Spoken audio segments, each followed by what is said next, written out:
Une production, Les Podcasteurs. Le couple est une grande aventure, une sacrée aventure. Tous connaissons des joies et des peines au sein de nos couples, et tous avons besoin d'éclairage. Et il n'y a pas d'école pour cela. Alors, bienvenue dans ce podcast de l'intelligence amoureuse. Je suis Florentine Dolnoy-Wang et je vais vous donner la main le long de la voie du couple, cet univers passionnant, complexe et unique en son genre, qui nous envoie dans le meilleur comme dans le pire. Passionnément, j'apprends, je crée et je transmets des outils pour ouvrir toutes les possibilités de l'amour en nous et entre nous, pour laisser l'amour faire son travail et nous ramener à nous-mêmes, pour nous aider, tous et chacun, à fertiliser l'espace du couple. À chaque épisode, je répondrai à une question. Viens me la poser sur Instagram, l'espace du couple. À nos amours.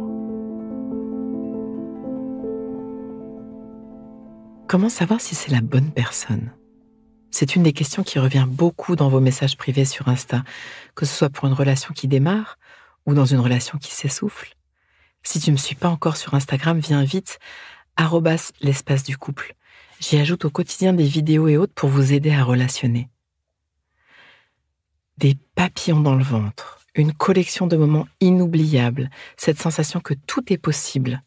Quel délice de tomber amoureux. La morsure du manque lorsque l'autre n'est pas là, ton cœur qui bat, la vie qui s'invite à flot d'idées, de surprises, de désirs, de plaisirs, d'oser. Quelqu'un, une main céleste, a comme passé un trait de stabilo fluo sur le fil de ton quotidien. Il est plus émotionnel, plus chargé, plus joyeux, plus lumineux, plus anxieux, plus désirant, plus vivant, plus. Il est plus parce que l'autre, parce que la relation. Et cette question arrive, qui est là même parfois bien avant la sensation amoureuse, bien avant le sentiment. Est-ce l'homme de ma vie ? Est-ce la femme de ma vie ? Au-delà de mélanger nos jours et nos nuits, au-delà de la fête des corps et des cœurs, allons-nous mélanger nos destins ? Allons-nous mélanger nos vies ? Allons-nous mélanger nos familles ? Allons-nous mélanger nos chromosomes ? Allons-nous faire couple ensemble ? Allons-nous continuer en couple ? Au début de la relation, comme dans les moments de doute, les amants se posent de nombreuses questions. Est-ce le bon ? Est-ce la bonne ? Vous découvrez vos goûts respectifs, vos mondes affectifs, vous parcourez la planète sexe, vous envisagez un futur, vous faites des projets. Tu avais une cartographie en tête, ton petit cahier des charges intime.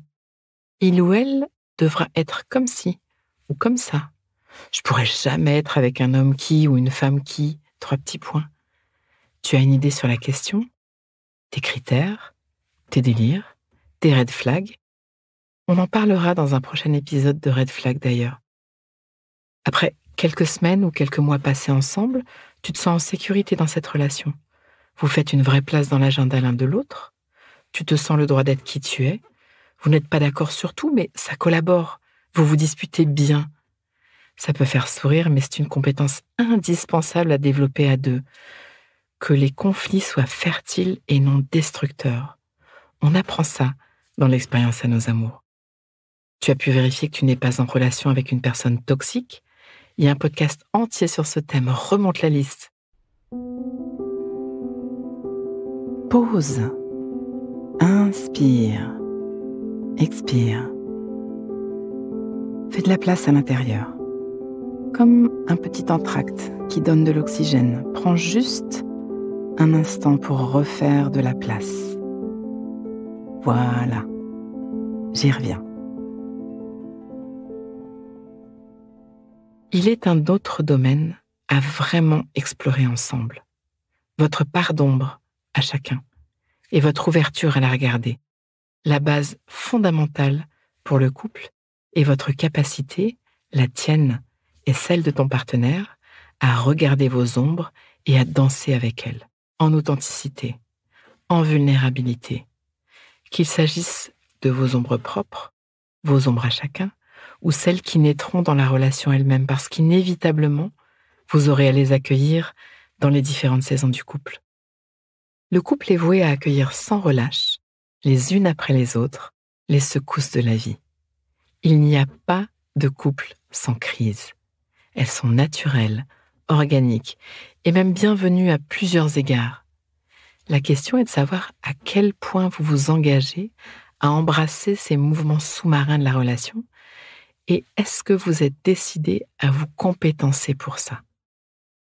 La seule question à se poser, à quel point ton partenaire et toi êtes-vous prêts à mettre au travail ce qui va s'accueillir dans le couple pour le meilleur et pour le pire?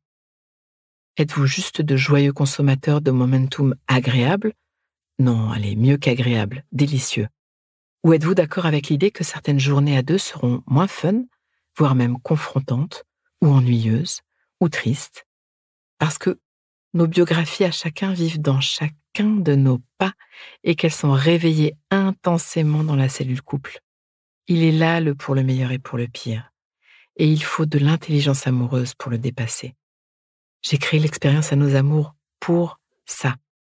Il y aura des jours, même si ça paraît impossible à imaginer dans les premiers temps de l'amour, il y aura des jours où il faudra décider d'aimer, choisir d'aimer. Il y aura des jours où ça ne coulera pas de source. Et c'est pas grave, c'est juste la vraie vie. Alors, vérifiez. Êtes-vous juste heureux de cette relation fraîche et joyeuse ou êtes-vous prêt à plonger dans les profondeurs et vous donner la main quand les orages arriveront? Parce qu'ils arriveront, inexorablement. Pendant la phase romantique, très peu de couples se posent cette question. Ces challenges de la relation semblent si loin, tellement irréels. Et pourtant, cette question est fondamentale. Trop de couples se retrouvent sous le choc d'avoir perdu leur grand amour sans comprendre qu'il est indispensable de se mettre au travail quand l'orage gronde. Nous avons tous à nous mettre en route vers nous-mêmes, individuellement et en couple. Certains d'entre nous vont retrousser leurs manches et faire le job, s'accrocher aux liens, grandir ensemble. D'autres s'envoleront sitôt les premières averses et seront probablement revisités par leurs ombres dès leur prochaine relation. Rien n'est bien ou mal, mais il y a de grandes douleurs à n'être pas sur la même intention. Le pire, à mes yeux, étant de rester ensemble, pris dans nos ombres, et tissant au quotidien un cauchemar à deux, malgré l'amour. Parce que l'amour ne suffit pas. Sens quel est ton engagement à cet endroit-là et quel est l'engagement de ton partenaire. Parce que c'est fondamental. C'est ça, être sur la même longueur d'onde. Le couple est une aventure merveilleuse qui demande beaucoup de travail, d'outils, de compétences. Une relation parfaite n'a rien de parfait, jamais.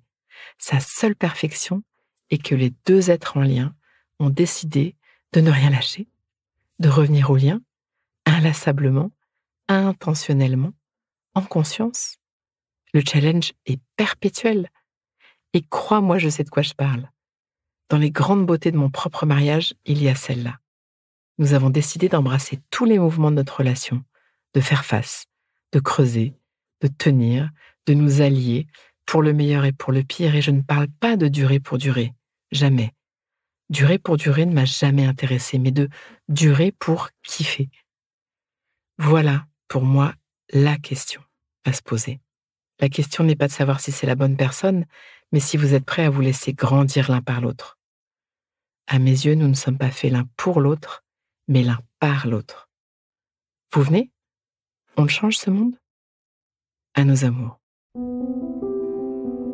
Pause. Donnons-nous le temps, quelques instants, pour intégrer. Prends le temps d'une respiration. Inspire. Expire. Et sens. Branche-toi sur ce que tu vis à m'avoir écouté. Tu vas terminer cette phrase. Une chose que je comprends pour ma vie amoureuse, présente ou passée, c'est: et ce qui me touche le plus là-dedans, c'est: décompte et laisse-toi récolter ce qui vient.